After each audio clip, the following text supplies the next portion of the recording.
This video is about radical chemistry, and the key idea for radical chemistry is basically it happens one electron at a time. And so that basically governs absolutely everything. The reason why it is one electron at a time is because largely what we're doing is fragmenting weak bonds, and because it's one electron at a time, the things that we make have one electron shy of an octet, which means that everything is electron deficient, which means that radical stability is going to go more or less as carbocation stability. A tertiary is more stable than a secondary, which is more stable than a primary, which is more stable than a methyl, and so on. And yet, because it has one electron and not zero electrons, then things are going to be slightly different than that. But again, as far as general trends go, this will hold. So what we've done before involves two electron chemistry, almost always. And so if you're examining a reaction like this bromine reacting with a double bond, what you would draw is a two electron process by which that double bond attacks the bromine, and it causes the other bromine to leave all at the same time. Bromine lone pair will come back in and attack the double bond, and all of that happens simultaneously. And when you look at the reaction arrows that I've drawn there, what you see is this bond is becoming a lone pair. That's a two electron process. This double bond is attacking that bromine. That's a two electron process. This lone pair is attacking that double bond. Again, two electron process. And so you're used to looking at the electron flow arrows that involve this sort of shape with two barbs at the head, and those two barbs mean that there are two electrons in the process. So every single time I draw a two electron process, I draw a head on the arrow that has two barbs. Whereas when I'm doing a one electron process, then I end up using a single barb for the one electron. And so what we've done before, again, is treat everything as pairs of electrons. And with radical chemistry, that's not the way it works. Instead, with radical chemistry, what's going to happen is this single bond can fragment and become two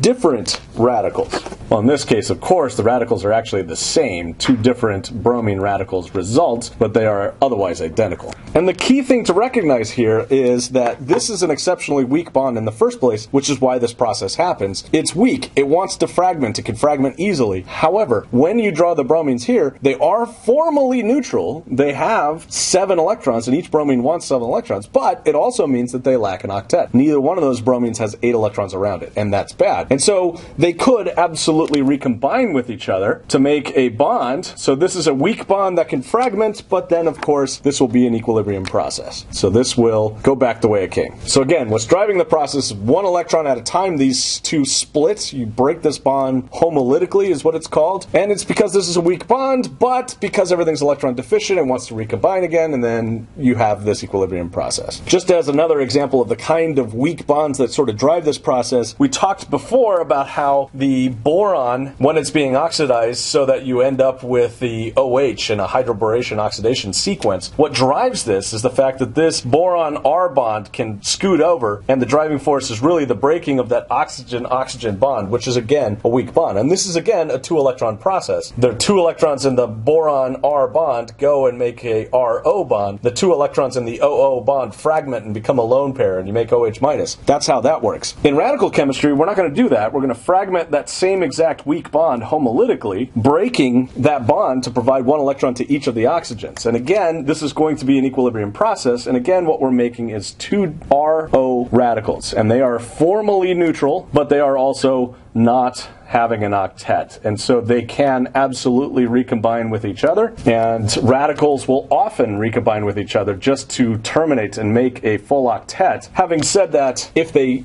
encounter other things instead, then they will react further first. And so this is the way that radical mechanisms often initiate, and then these radicals go off and do other chemistry, but eventually they recombine with each other and they react. One thing that I will say is that since these are formally neutral species, they aren't ions. They're not plus, they're not minus. They aren't attracted to other radicals. They will just kind of float around and bump into other things. And so the odds of 2 radicals encountering each other are rather lower than the odds of, say, a cation encountering an anion, where they're attracted to each other. These are not. They're just kind of tumbling through space. But if they bump into each other, then they will recombine. So now let's talk mechanism for radical reactions. And fundamentally, all the mechanisms are the same for radical reactions. They're actually called radical chain reactions, chain mechanisms, just plain radical mechanisms. They all involve 3 steps, and the first step is initiation. In order for a radical reaction to start, first you need to have radicals form in the first place. Usually it's a very small amount of the overall population of molecules that fragments, maybe 1% or so, and usually it's something with a really weak bond, like a bromine-bromine bond, which,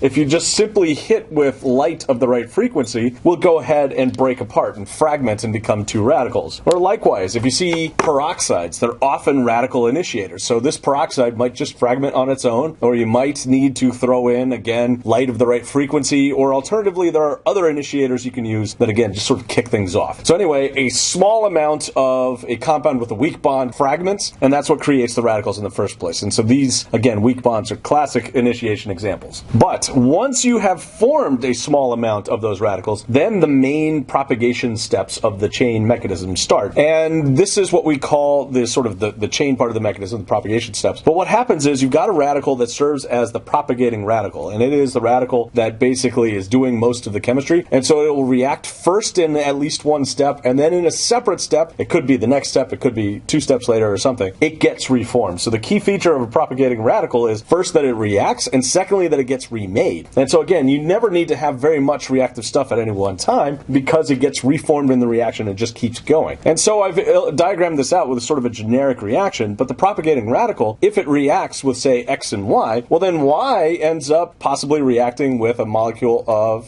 2 PRs bound to each other. So in other words, if, say, bromine-bromine is this species, then Br dot would be your propagating radical. So Br dot comes and reacts with something, and then Y comes by and reacts with 2 Brs, and so on and so forth. Again, propagating radical is reacting in one step and getting reformed in another. And so in some sense, this Y dot, whatever it is, could be in some sense a propagating radical, although what we've done is flip it. It's being made first and then react. In any event, this is running for a good long while, and at some point the radicals will bump into each other, and that ends the reaction. That terminates the reaction. And so if, say, we made 2 peroxide radicals in the first place, they could just recombine to form a peroxide. If you made 2 Br dots, they could just reform Br2. You could, say, have both present in the reaction, and then maybe your oxygen radical and your bromine radical encounter each other. Whatever you have, any radicals will eventually bump into each other if you wait long enough. And so the radical will eventually quench. The chain will eventually quench. So the radicals bumping into each other is what ends this reaction. You never have very many radicals at any one time because, again, only about 1%, and they propagate through most of the material, and then they eventually bump into each other. The radicals aren't attracted to each other, so there's no particular reason why they should bump into each other. It just eventually happens. And when they combine, they don't necessarily combine in useful ways. But again, that's not really a problem, because even if you're making a ton of annoying byproducts you have to get rid of, you're not making very many of them. So the purification process is usually straightforward. So anyway, radical chemistry. It's all about one electron at a time. It starts because you have weak bonds, and that usually causes things to fragment. And then everything along the way is electron deficient, which means it's really reactive. What makes this go is once you've fragmented these two, they just want to ripple an electron off the nearest thing they see. And when they do that, that creates another radical, which then goes and bumps into something else and rips an electron off, which creates another radical, which then plugs back in, and so on, until eventually things that both need an extra electron run into each other. That terminates the reaction, recombines to either make your starting bromide, your starting peroxide, or all sorts of other weird products. But you're not making very many of them, so you're not concerned. That's how radical chemistry works.